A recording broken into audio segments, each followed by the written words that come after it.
So the third My Hero Academia movie just came out in the US, and since this video exists, you should already tell that I went to go see it. Now, I have seen both of the previous My Hero movies, and just to quickly give my opinions on those ones, I thought the first movie, Two Heroes, was okay. It wasn't really anything special, but I did enjoy it a bit, even though it was kind of forgettable in my opinion. However, for the second movie, Heroes Rising, I think that's a great movie. It's basically just all you could want from a non-canon standalone anime movie. Just tons of action, all of the characters getting something to do, and some pretty cool villains and quirks to add on top of that. Now, when I first saw the announcements and advertising for this movie, I knew it was going to not follow the same direction as Heroes Rising, which, I mean, is fine. It's better to not be repetitive. It was clearly just going to focus on Deku, Todoroki, and Bakugo, you know, the whole big three of that whole class, and it did somewhat do that. However, I don't think Bakugo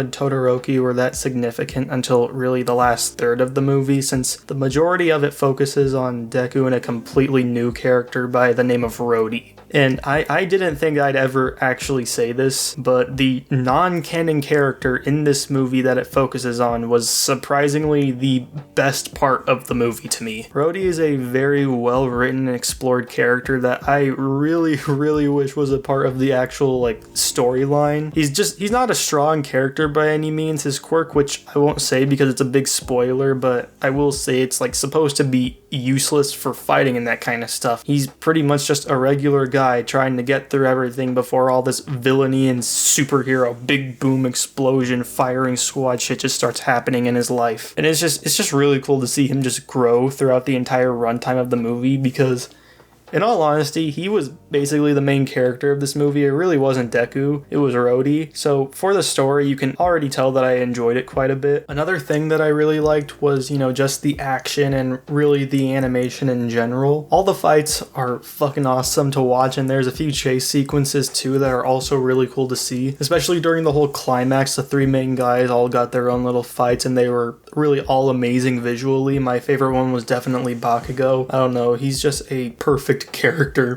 when it comes to fighting, so it definitely showed that in this movie. So the final fight between Deku and the main villain was good to me. However, there were a few instances that kind of threw it off for me. The animation for the main villain's power was very weird to see, especially in theaters, and there were just a few shots that were a couple seconds long where the animation was just throwing me off. There was this one point in it where Deku was just fucking punching the air over and over again with nothing else happening for a good few seconds, and then you just have me in my seat just fucking giggling in the back. And speaking of giggling, to that whole group of girls in the theater that was just fucking laughing throughout the entire goddamn movie, yeah, fuck you, go to hell. Actually, I'm not saying it was poorly animated, because it was amazingly made. I just had a few moments in it where I was just put off a bit. But 97% of the movie, especially the action scenes, are just very beautifully animated. And that is what I do expect from a My Hero movie. So I really don't have any real complaints about this movie, except for the villain group. I didn't like them. They're like this cult that just wants to erase quirks from existence. It's a lot like Overhaul's goal, the whole quirks are a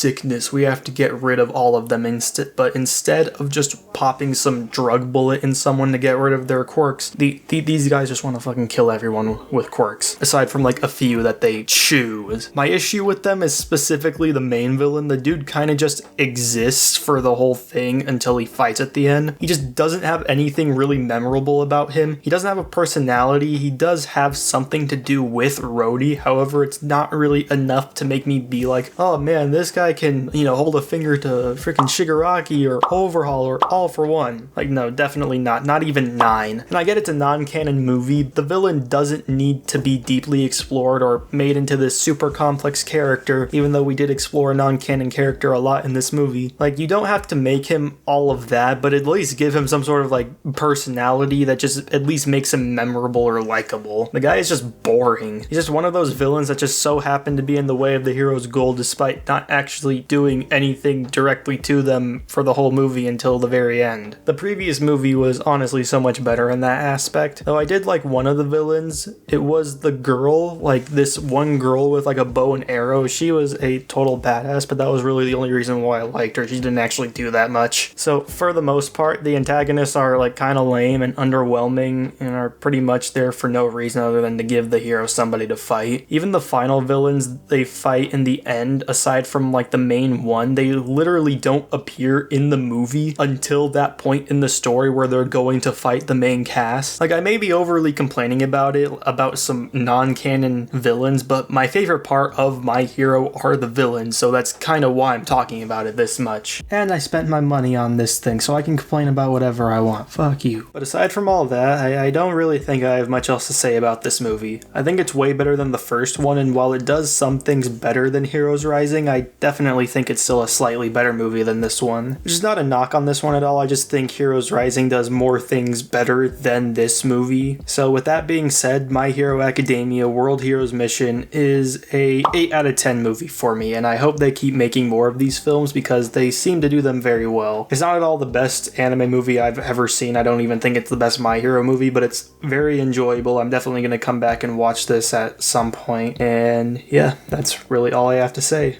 Also, quick note, apologies for like ghosting for like a month. I kind of have like work and studying to do a lot lately, so hopefully that gets done quickly so I can make more videos soon.